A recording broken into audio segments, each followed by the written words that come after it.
Assalamualaikum warahmatullahi wabarakatuh. Semangat pagi ya adik-adik semuanya. Jadi pada pertemuan kali ini kita akan mempelajari anatomi fisiologi sistem syaraf. Oke, kenapa sistem syaraf ini penting dipelajari oleh mahasiswa kebidanan? Ada yang tahu? Ya, jadi memang hampir seluruh proses dalam tubuh ibu dan bayi ya, karena itu adalah lingkup asuhan kebidanan ya, mulai dari mempersepsikan nyeri, kemudian gerakan, refleks, kesadaran, pernafasan, tekanan darah ya, kemudian kontraksi kandung kemih, sampai respons terhadap stres ya. Ini semuanya melibatkan sistem syaraf. Nah, harapannya setelah Anda mengikuti pembelajaran ini, Anda diharapkan nanti mampu menjelaskan bagian utama dari sistem syaraf, fungsi masing-masing bagian, mekanisme refleks ya, dan tentunya penghantaran impuls ya, serta dapat menghubungkan dengan masalah yang ditemukan dalam pelayanan kebidanan. Oke, selanjutnya sebelum masuk ke bagian-bagian syaraf ya, coba Anda bayangkan ya, ketika tangan Anda menyentuh panas ya, kemudian dapat langsung ditarik, bahkan sebelum Anda sempat memikirkan apa yang terjadi.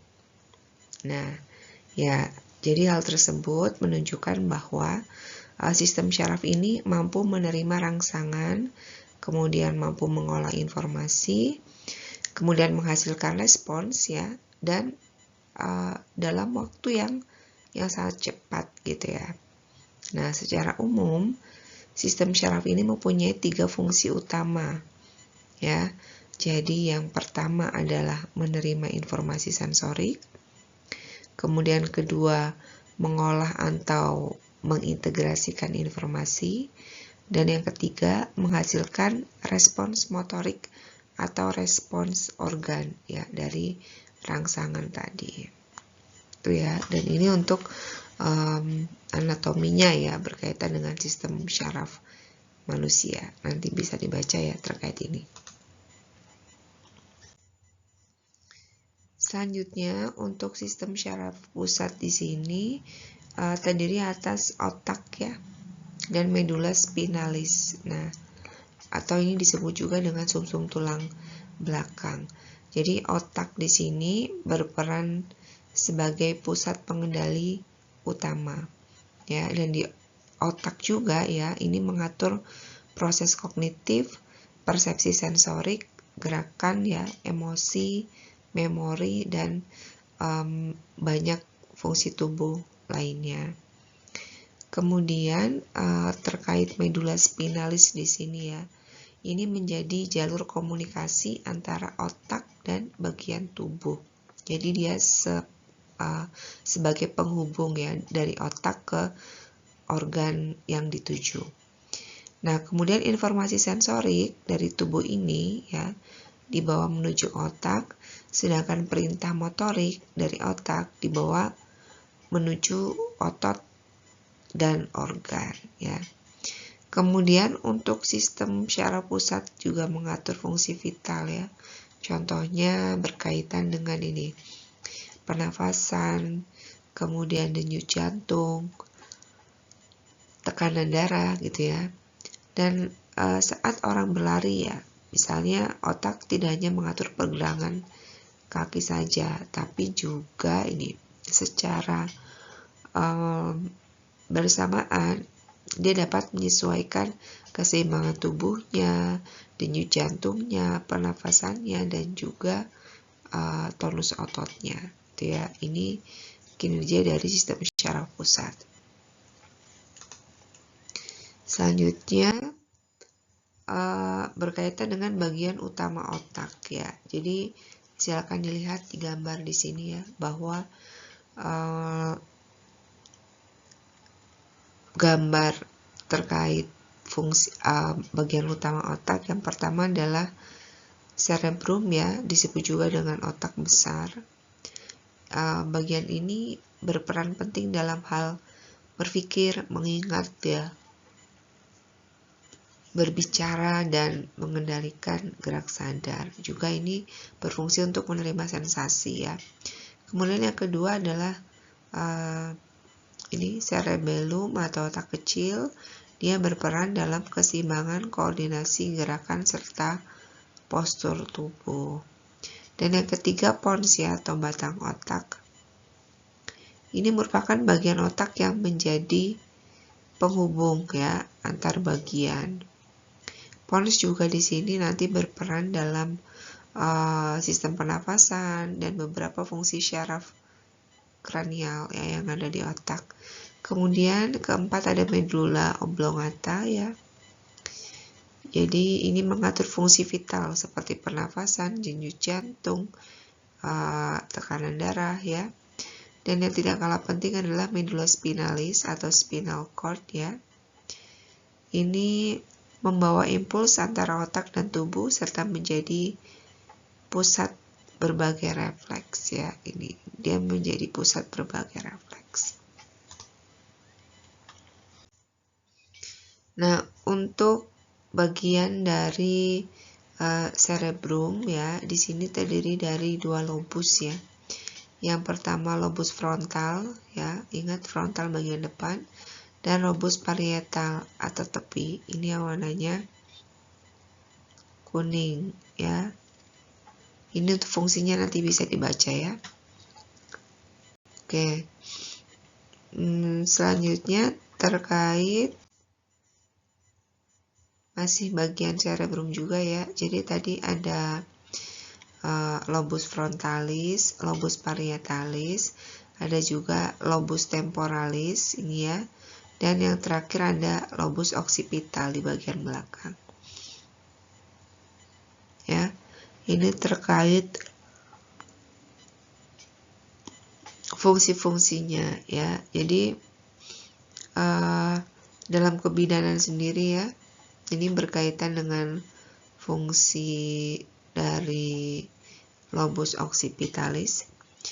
Gangguan penglihatan perlu mendapatkan perhatian khusus ya. Contoh pada ibu dengan preeklamsi berat. Ya, nanti silakan searching sendiri apa itu preeklamsi berat ya. Keluhan pandangan kabur atau melihat kilatan cahaya ini dapat menunjukkan keterlibatan sistem syaraf pusat dan tentunya memerlukan penanganan segera. Jadi nanti ada kaitan antara gangguan preeklamsi berat terhadap gangguan penglihatan kaitannya dengan gangguan sistem syaraf terutama di bagian lobus occipital. Ya, silakan dibaca sendiri, dicari informasi tambahan terkait ini. Selanjutnya fungsi cerebrum secara keseluruhan ya. Jadi intinya cerebrum ini secara keseluruhan mengintegrasikan fungsi sensorik, kemudian motorik ya, dan juga tentunya kognitif. Ini ya. Ada juga gerakan emosional dan sosial ya. Jadi gerakan sadar ini nanti dimulai dari area motorik dulu. Area motorik itu misalnya menulis ya, gerakan tangan, gerakan kaki itu motorik ya. Sedangkan rangsangan dari tubuh itu diterima oleh area sensorik ya. Misalnya berkaitan dengan penglihatan, pendengaran, sentuhan, dan rasa. Nah, kemudian informasi tersebut dihubungkan dengan memori, penilaian, dan juga emosi. Ya, contoh kalau dalam konteks kebidanan, saat ibu merasakan kontraksi ya, ibu hamil merasakan kontraksi, cerebrum ini tidak hanya mengenali lokasi dan intensitas nyerinya. Lokasinya otomatis di uterus ya, atau di rahim. Tetapi juga menghubungkan sensasi tersebut dengan pengalaman sebelumnya. Misalnya, dia hamil kedua, mau melahirkan yang kedua ya. Dulu yang pertama juga sama, proses kontraksinya lama, sehingga dia saat dia merasakan kontraksi yang sama di kehamilan kedua ini, dia akan mempersepsikan dan mengkaitkan lah ya dengan pengalaman sebelumnya saat kehamilan pertama. Mungkin ada rasa takut di situ, rasa cemas, dan dia juga mengingat memori terkait dukungan keluarga yang dia dapatkan, ya, juga pemahaman ibu dari persalinan sebelumnya, pengalaman-pengalaman yang dia dapatkan dari persalinan sebelumnya. Nah, oleh karena itu persepsinya di setiap ibu ini dapat berbeda, ya, meskipun rangsangan fisiknya mungkin hampir sama, karena berkaitan dengan memori itu tadi. Oke, selanjutnya terkait letak dan struktur cerebellum, ya. Ini letaknya di belakang cerebrum dan di atas batang otak. Ini cerebrum, ya. Ini cerebellum, disebut juga dengan otak kecil, ya. Ini ada hemisfer yang dihubungkan oleh vernis, ya, nanti. Ada hemisfer kanan dan kiri. Ini tidak memulai gerakan, ya, untuk cerebellum ini, tapi memastikan gerakan berlangsung halus, terarah, seimbang, dan sesuai dengan tujuan, ya. Contohnya, perintah untuk berjalan berasal dari area motorik cerebrum, otak besar. Namun, agar langkahnya tidak goyah dan tetap seimbang, ya, gerakan ini harus dikoreksi dan dikoordinasikan oleh cerebellum, ya. Jadi cerebellum di sini atau otak kecil di sini dia sangat berperan atau berfungsi terhadap keseimbangan tubuh, ya. Jadi kalau seseorang mungkin kepalanya pusing, ya, berputar-putar sampai kehilangan keseimbangan, ya, tapi dia bisa jalan cuma tidak bisa lurus jalannya. Nah, mungkin yang ada gangguan di otak kecilnya atau cerebellumnya. Oke, selanjutnya ini, ya, bagian-bagian cerebellum. Bagian tengahnya vermis, kemudian untuk bagian intermediatnya disebut paravermis, ya. Dan untuk hemisfer lateral ini berhubungan dengan perencanaan dan koordinasi gerakan yang lebih luas, ya. Oke, nanti bisa dibaca sendiri terkait anatominya, ya. Nah, untuk fungsi utama cerebellum, ya, ini fungsinya ada 4 yang utama. Pertama, regulasi keseimbangan tubuh. Kedua, koordinasi gerak motorik. 3, pengaturan postur dan tonus otot. Dan keempat, pembelajaran dan adaptasi motorik, ya. Nah, ini contoh pada bayi dan anak, ya, dimana dia mulai perkembangan kemampuan dari duduk, berdiri, berjalan, kemudian melakukan gerakan halus, misalnya dengan menulis, ya, mencoret-coret sesuatu, merangkai kubus, ya. Ini menunjukkan proses pematangan dan koordinasi sistem syaraf, terutama koordinasi antara cerebrum dan cerebellum, ya. Jadi sebelum kemampuan kognitifnya terjadi dengan baik, ya, untuk anak-anak itu lebih bagus menyeimbangkan keseimbangan antara kinerja cerebrum dan cerebellum, ya. Ini tadi kaitannya dengan kemampuan perkembangan anak, ya.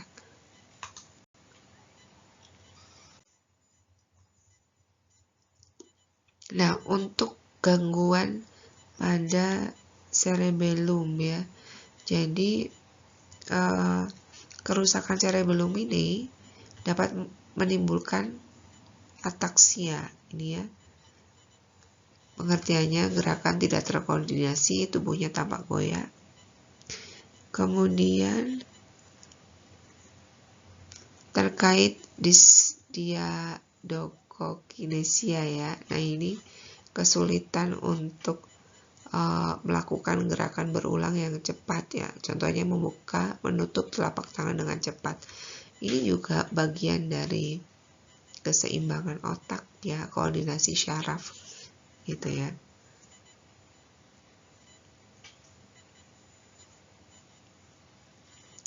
Nah, yang paling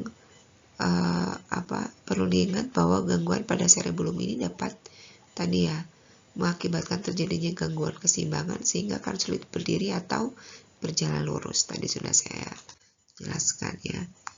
Nah, selanjutnya yang tidak kalah penting adalah pons ya.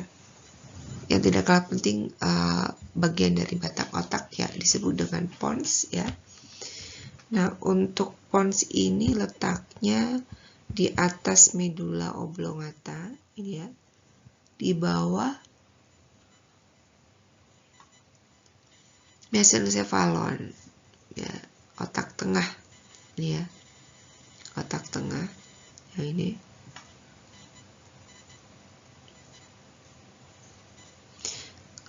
Nah, pons ini dia mengandung serabut sensorik ya yang naik menuju otak dan serabut motorik yang turun menuju medula spinalis. Oke, saya rasa cukup ya terkait pons, nanti dibaca kembali. Selanjutnya fungsi utama dari pons ini ya. Jadi fungsi utamanya ada 4, jalur penghubung otak, pengaturan pernafasan, kontrol refleksi wajah, dan gerakan mata serta koordinasi motorik. Ya, meskipun letaknya kecil dan tersembunyi, tapi ini luar biasa untuk koordinasi tubuh ya. Baik, kita lanjutkan ke gangguan yang terjadi pada pons ya, misalnya karena stroke batang otak atau trauma ya. Ini dapat mengakibatkan terjadinya gangguan pernafasan ini ya, kelemahan atau kelumpuhan wajah disebut facial palsy, kemudian gangguan pendengaran ya, juga keseimbangan dan kesulitan untuk menggerakkan mata. Nah, kemudian pada kondisi yang parah ini ya dapat terjadi locked-in syndrome ya. Jadi kesadaran pasien dapat tetap terpelihara, tetapi hampir semua gerakan tubuh mengalami kelumpuhan ya. Nah, ini komunikasi kadang juga hanya dapat dilakukan melalui gerakan mata saja, jadi sudah nggak bisa ngomong. Nah, tentunya hal ini menunjukkan bahwa kesadaran dan kemampuan dari menggerakkan tubuh merupakan fungsi yang berbeda ya, dan melibatkan jalur syaraf yang berbeda-beda pula. Oke, saya rasa sudah cukup yang tadi ya. Sekarang kita lanjutkan ke medula oblongata. Jadi bagian medula oblongata ini adalah bagian dari otak yang letaknya paling bawah dari batang otak ya, dan berlanjut menjadi medula spinalis ya. Untuk medula oblongata ini dia bagian atasnya berhubungan dengan vertikal keempat ya. Untuk bagian bawahnya berlanjut menuju kanalis centralis dari medula spinalis ya. Jadi perlu diingat bahwa meskipun ukurannya sangat kecil, untuk medula oblongata ini sangat penting keberadaannya. Karena apa? Dia mengandung pusat yang mengatur berbagai fungsi dasar ya untuk mempertahankan kehidupan. Ya, ini begitu pentingnya. Ini untuk fungsi utama medula oblongata ya, jadi dia dapat mengatur denyut jantung, tekanan darah, pernafasan ya, karena hal tersebut, bagian ini sering disebut sebagai lokasi pusat vital untuk medula oblongata ya. Masing-masing organ punya fungsinya, tapi ini fungsinya sangat luar biasa. Selanjutnya untuk medula spinalis. Nah, medula spinalis ini adalah lanjutan dari medula oblongata tadi, panjangnya kira-kira 42 sampai 45 cm. Ya. Pada orang dewasa, ini berakhir pada tingkat vertebra lumbalis pertama sampai kedua. Nanti bisa dipahami ya saat Anda sudah belajar praktek letaknya di mana.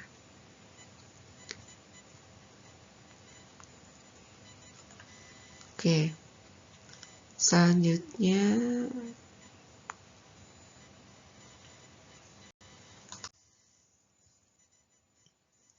untuk struktur penting dari medula spinalis ya. Jadi ujung medula spinalis ini disebut dengan conus medularis ya.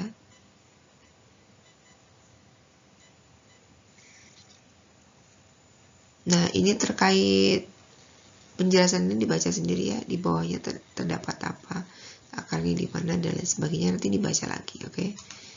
Selanjutnya untuk anatominya ya, terkait substansia, gracia dan itu di ya. Oke, sebelum menjelaskan ke sana, coba Anda perhatikan gambar ini ya. Jadi, pada potongan melintang medula spinalis, kita dapat membedakan bagian tengah ya, yang menyerupai huruf H atau kupu-kupu, dan bagian luar yang mengelilinginya. Ya, jadi bagian tengah ini merupakan substansia grisea, ya. Sedangkan bagian luarnya merupakan substansia alba ya. Jadi keduanya mempunyai susunan dan fungsi yang berbeda-beda. Oke, ini penjelasan dari substansia grisea dan alba. Jadi ini semua untuk substansia grisea ya.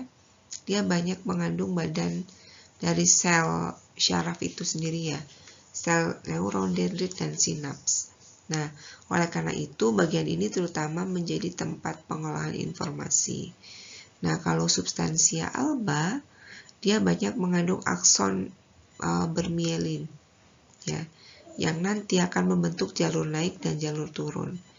Nah, kemudian bagian ini terutama berfungsi nanti sebagai jalur penghantar impuls dari dan ke otak. Oke, jadi sederhananya, substansia grisea adalah tempat informasi itu diproses, sedangkan substansia alba adalah jalur yang membawa informasi. Jelas ya? Oke, ini ya terkait tanduk posterior dan anterior untuk substansia grisea. Nanti silakan dibaca sendiri terkait ini. Nah, selanjutnya terkait substansia alba ya, dia membentuk jalur ascending dan descending ya. Untuk keterangannya silakan dibaca sendiri. Oke, next untuk peran medula spinalis ya. Jadi sebenarnya medula spinalis itu ada 3 fungsi utama. Yang pertama, dia menerima informasi aferen dari reseptor sensorik. Kemudian kedua, menyalurkan perintah yang mengontrol gerakan sadar maupun refleks. Dan yang ketiga ini menyediakan jalur syaraf otonom yang mengatur organ dalam. Itu ya, ini.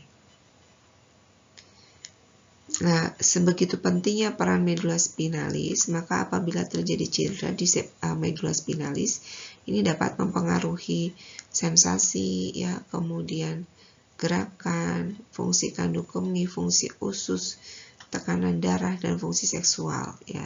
Sehingga ini bergantung pada tingkat serta luas cederanya ya, untuk mana aja yang terkena dampak. Nah, selanjutnya untuk sistem syaraf otonom yang meliputi sistem syaraf simpatis dan parasimpatis. Nah, ini merupakan bagian dari syaraf tepi ya, namanya syaraf tepi yang bekerja tanpa kendali sadar, tanpa disadari. Ya, seperti jantung, pernafasan, pencernaan, suhu tubuh. Ini semua ada yang mengatur sistem syaraf, tapi dia tanpa disadari. Ya. Kemudian sistem syaraf otonom ini terdiri atas sistem simpatis dan parasimpatis. Keduanya bukan selalu saling meniadakan tapi ya, namun bekerja dinamis untuk menyesuaikan fungsi tubuh dengan kebutuhan ya. Selanjutnya untuk sistem syaraf parasimpatis ya, dia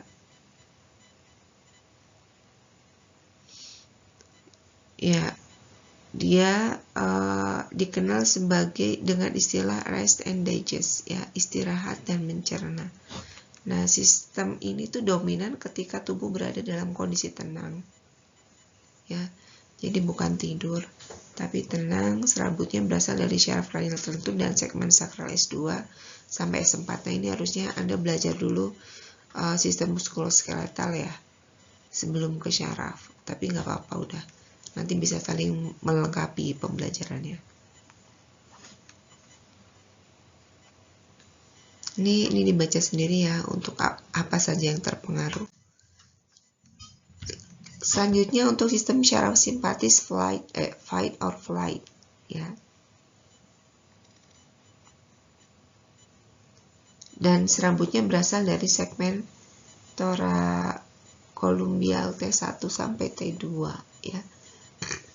Di bagian vertebra atau tulang belakang.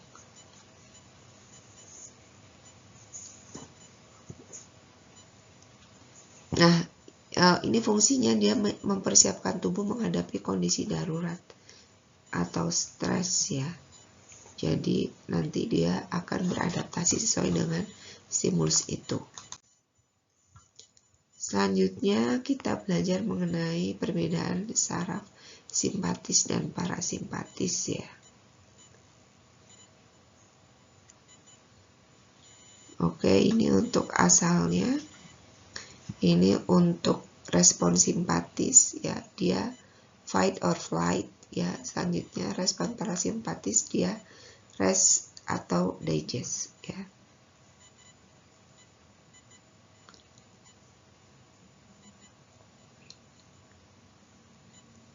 Nah, jadi kalau dilihat dari tabel ini secara jelas ya dapat dilihat bahwa sistem syaraf simpatis dan parasimpatis ini memberikan efek yang berbeda pada beberapa organ. Ya. Namun meskipun berbeda ya, keduanya itu diperlukan. Jadi kadang masalah muncul saat respon tidak sesuai dengan kebutuhan tubuh atau berlangsung berlebihan ya. Untuk itu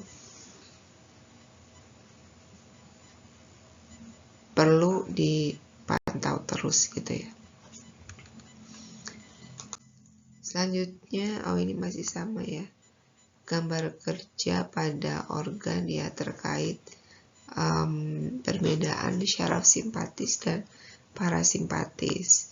Coba Anda perhatikan kedua gambar di atas ya, kedua gambar tersebut ya. Jadi pada jantung ini syaraf simpatis mempercepat denyut ya, jantungnya semakin berdetak, sedangkan pada parasimpatis dia memperlambatnya gitu ya. Jadi pada saluran cerna simpatis ini menghambat gerakan sehingga parasimpatis meningkatkannya gitu. Nah, pada kandung kemih untuk syaraf parasimpatis ini mendukung proses miksi dengan mengontraksikan detrusor dan relaksasikan sfinkteran internal ya, sfinkteran internal. Nah, pengendalian ini berkemih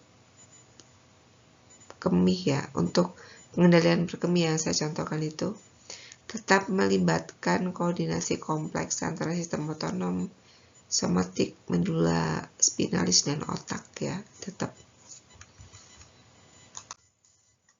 Selanjutnya keseimbangan kerja ya.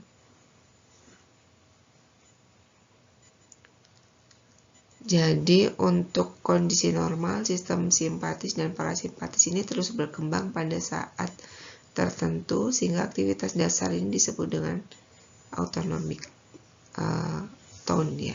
Nanti dibaca sendiri aja ya terkait keterangannya. Oke, selanjutnya untuk refleks sederhana ya yang masuk di mata kuliah yang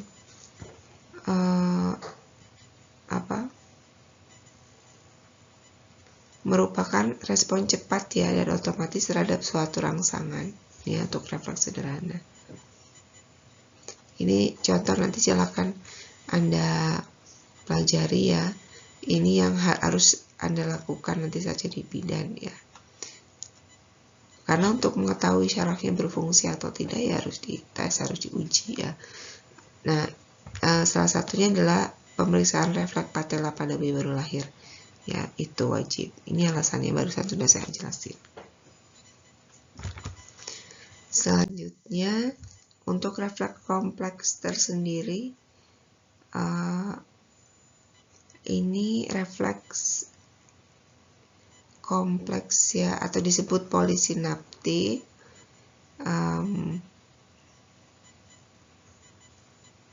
Dia melibatkan satu atau dua lebih interneuron.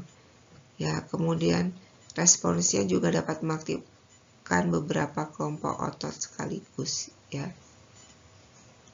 Ini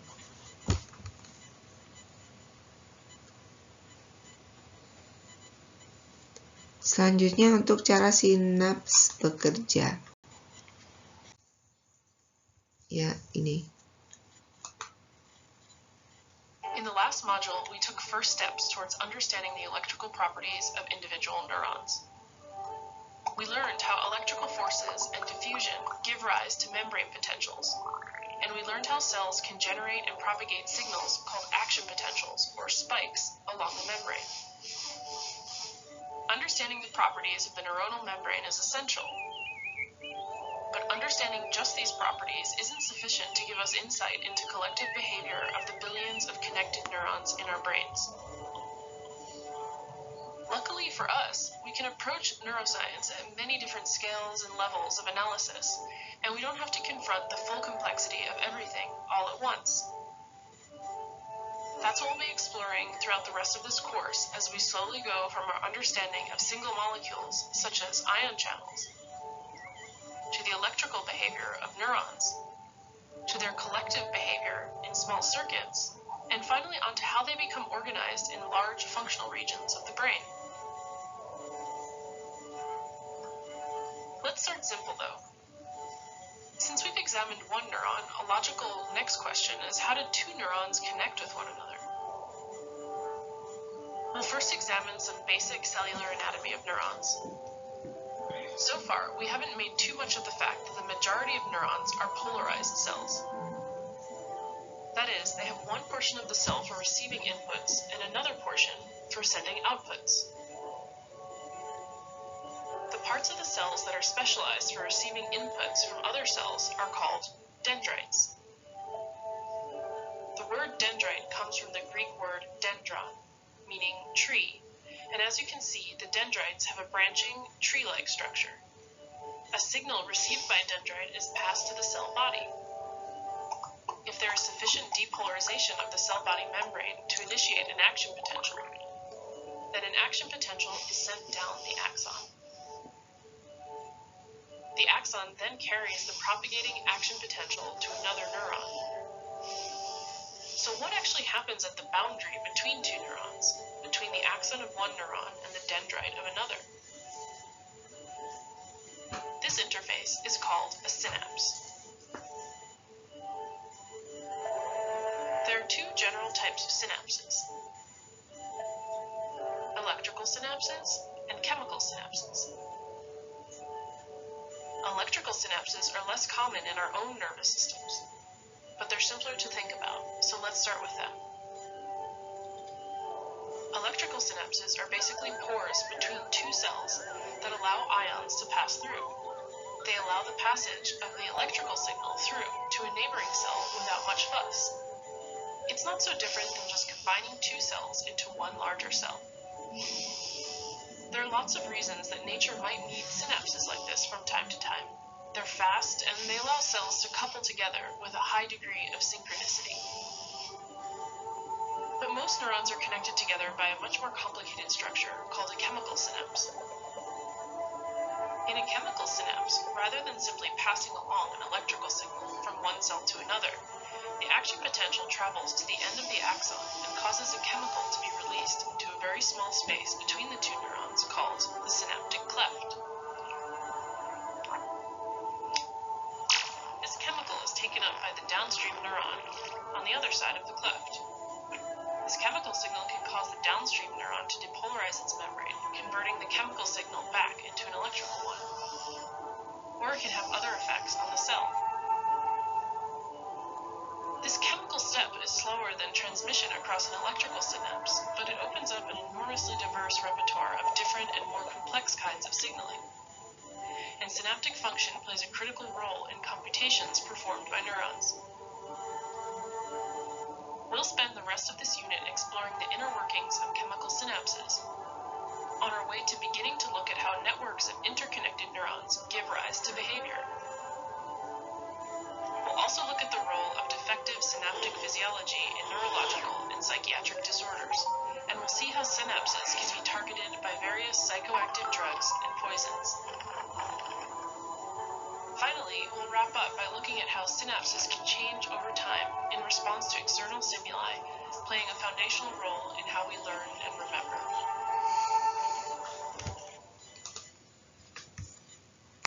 Oke, jadi dari video yang baru saja Anda lihat, ya kita lihat bersama. Intinya bahwa neuron ini tidak selalu bersentuhan langsung, ya. Di antara ujung neuron presinaptik dan neuron postsinaptik tadi terdapat celah sinaps, ya.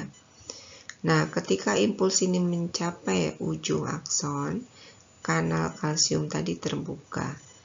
Nah, masuknya kalsium ini memicu pelepasan neurotransmitter, ya. Kemudian neurotransmitter ini berkaitan dengan reseptor di sel berikutnya, ya, dan menghasilkan respons eksitasi atau inhibisi, ya. Jadi komunikasi syaraf ini bergantung pada impuls listrik di sepanjang neuron dan komunikasi kimia pada sinaps, ya. Seperti itu penjelasan intinya. In the last module, we took first steps towards understanding the Oke, nanti bisa lihat juga untuk penjelasan video ini, ya. Ini videonya 8 menit. Tapi ini dalam bahasa Indonesia, biar Anda lebih paham, ya. Silakan nanti ditonton di YouTube. Selanjutnya, tahukah kamu? Baik, sekarang kita akan membahas terkait masalah kebidanan yang berkaitan dengan sistem syaraf, ya. Jadi ini menghubungkan anatomi dan fisiologi sistem syaraf dengan dalam praktek kebidanan, ya. Yang pertama, dan nyeri punggung bawah pada kehamilan, ya. Ini terjadi karena pergeseran pusat gravitasi, ya. Tulang punggung bawah ibu hamil itu mengalami hiperlordosis, ya, karena pembesaran uterus, ya. Jadi karena terjadi lordosis lumbar, maka terjadi peregangan otot, ligamen, dan stimulasi nociceptor di daerah lumbosakral, ya, sehingga menimbulkan nyeri punggung bawah. Kedua, skiatika pada kehamilan, ya, dan ketiga, carpal tunnel syndrome pada kehamilan. Nanti terkait ini silakan dibaca sendiri, ya. Oke, ada juga nyeri persalinan, ya, preeklamsi berat dan eklamsi, serta cedera syaraf yang terjadi pada postpartum, ya. Berkaitan dengan masalah kebidanan yang berkaitan dengan sistem syaraf, silakan Anda benar-benar mempelajari ini, ya, karena ini adalah materi inti sebenarnya dari anatomi fisiologi yang Anda pelajari, dan nanti sebenarnya ini menjadi dasar dalam melaksanakan praktek atau asuhan kebidanan, ya. Baik, jadi kesimpulannya, perubahan postur, pembesaran uterus, retensi cairan, tekanan sama persalinan, dan gangguan vaskuler dapat merangsang, menekan, atau mengganggu hantaran syaraf, ya, sehingga menimbulkan berbagai keluhan neurologis dalam kebidanan. Ini, ya, berkaitan dengan sistem syaraf yang dikaitkan dengan kebidanan.